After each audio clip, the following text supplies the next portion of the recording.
Surely, in your mind, you have the image of a fairy tale castle, shining towers, a brave prince, and a princess living happily ever after.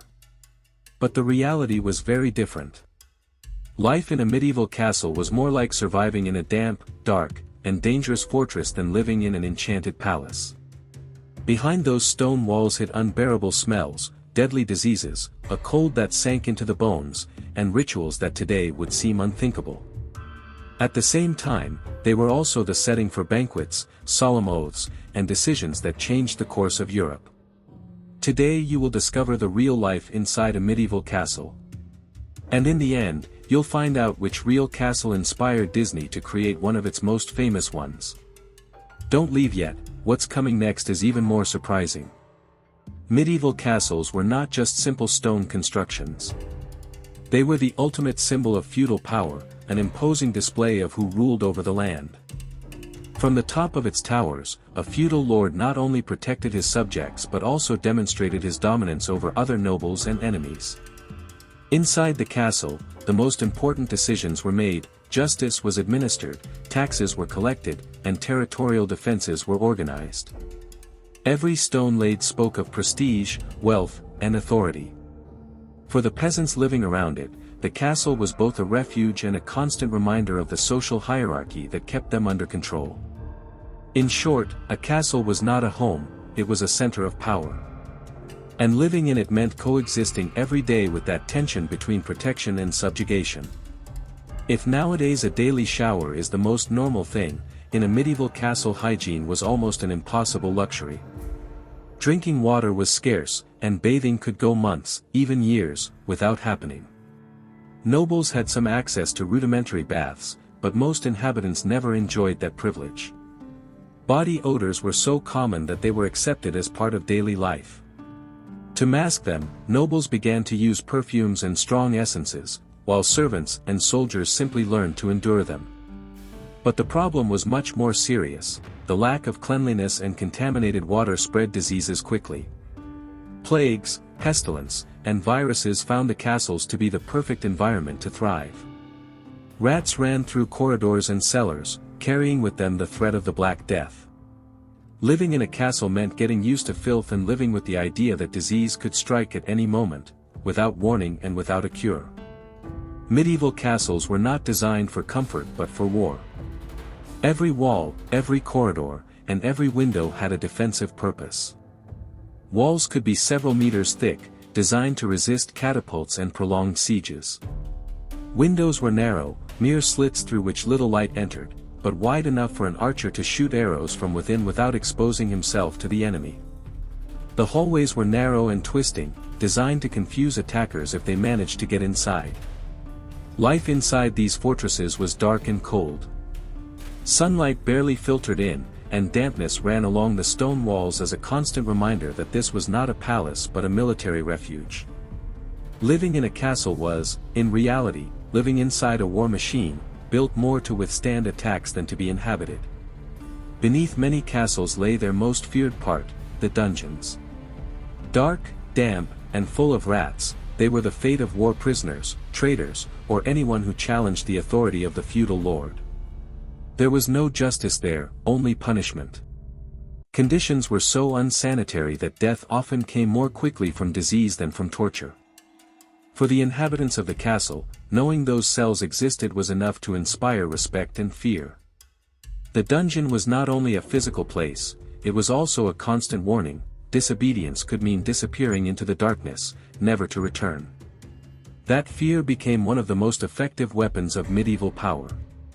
One of the most unbearable aspects of life in a medieval castle was the smell. With hundreds of people living together and almost no sanitation systems, human waste was often thrown out of windows or into simple pits. The few toilets that existed were communal, in plain sight, and privacy was a luxury that not even kings could fully afford. Ladies, trapped in heavy dresses, were often forced to relieve themselves in any corner, covering themselves only with fans and perfumes to disguise it. The stench was so unbearable that even monarchs rarely stayed in the same castle for more than a few weeks. When the smell became intolerable, they simply moved to another residence.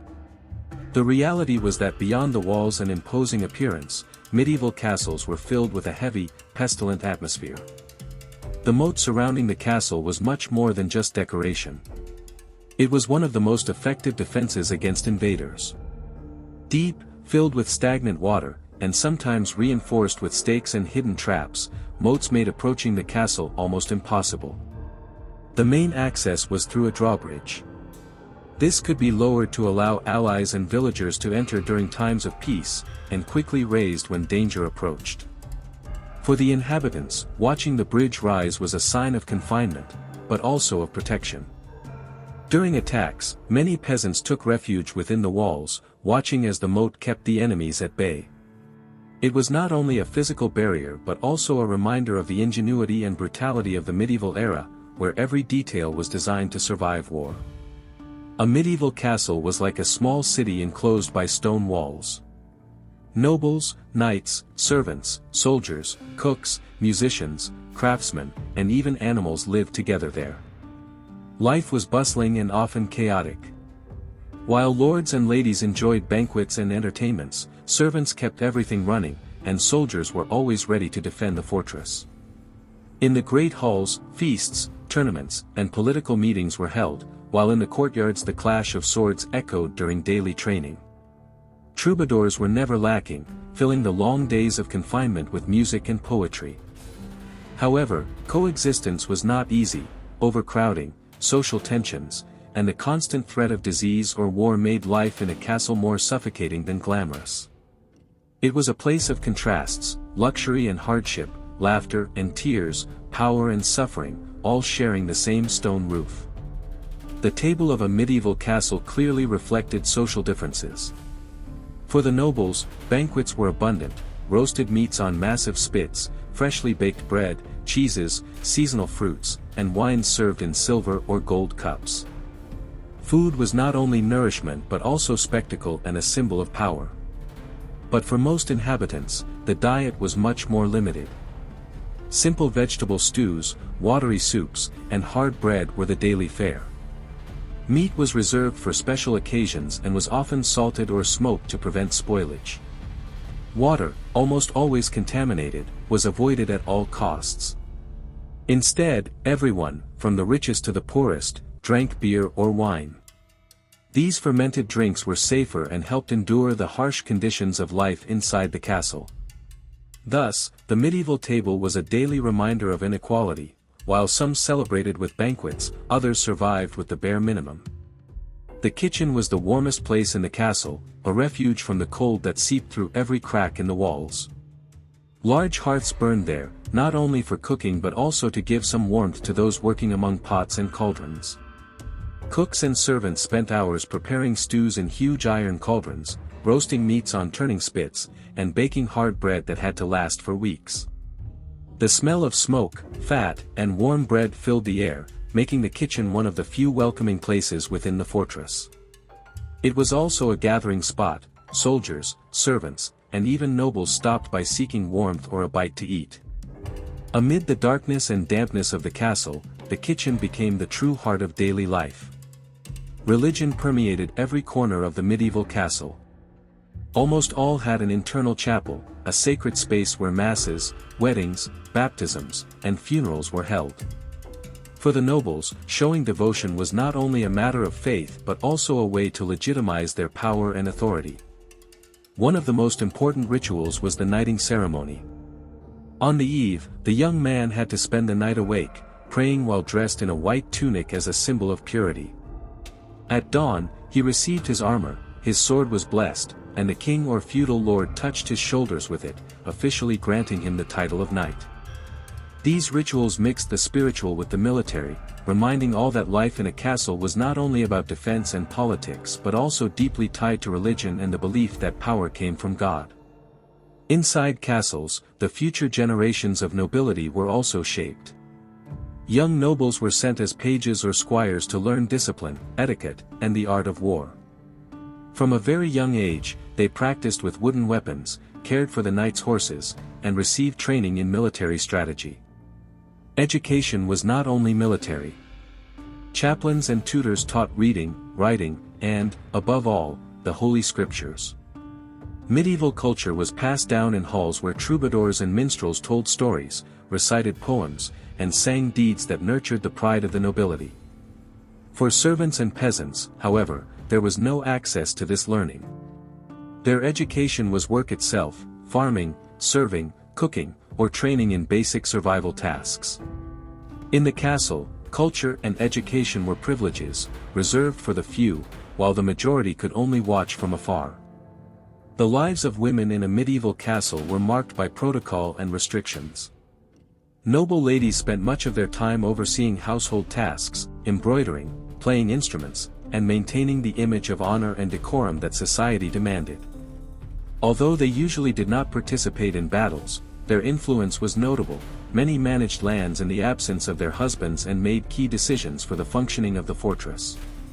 However, their freedom was minimal, and their marriages were generally arranged as political alliances rather than for love. Discomforts were also part of their daily lives. Heavy dresses, tight corsets, and long cloaks made even the simplest tasks difficult. It is no surprise that they constantly relied on fans and perfumes to endure the lack of hygiene and privacy. Thus, women lived between the privilege of nobility and the prison of social norms, always in a delicate balance between power and obedience.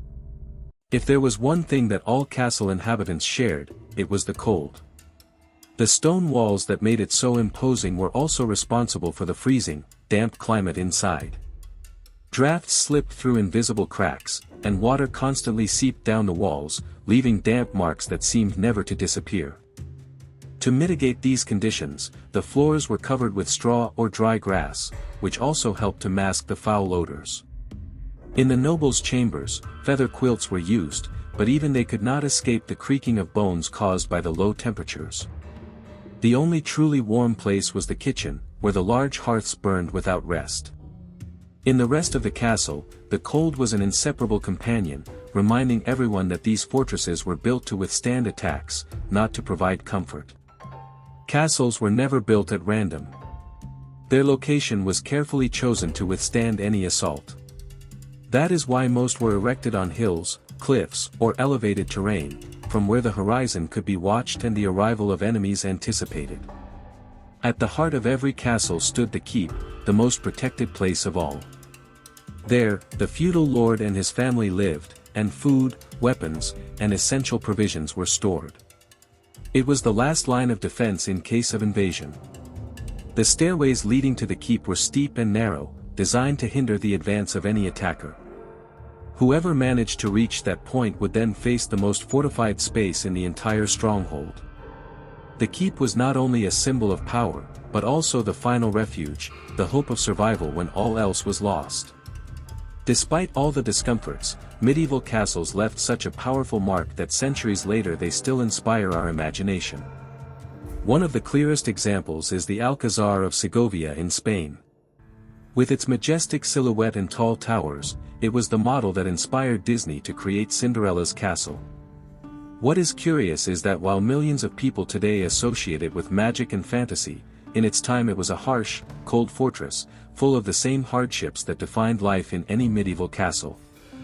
The gap between historical reality and the romanticized version of fairy tales is immense. And yet, this contrast reminds us that even from the harshest and darkest places, human imagination can create eternal dreams. As you can see, living in a medieval castle was far from the fantasy the stories told us. Between the cold, the filth, the unbearable smells, and the constant threat of disease or war, life there was more a struggle for survival than a privilege. Nevertheless, they were also the stage for decisions that changed history, for solemn rituals, and for an architectural legacy that still amazes us today. Now the question is for you: would you have preferred to live as a noble inside a medieval castle, or as a peasant outside of it? Leave me your opinion in the comments, share this video with your friends, and don't forget to subscribe to keep discovering the history behind the myths. Because understanding the past is the best way to understand the present, and to imagine the future.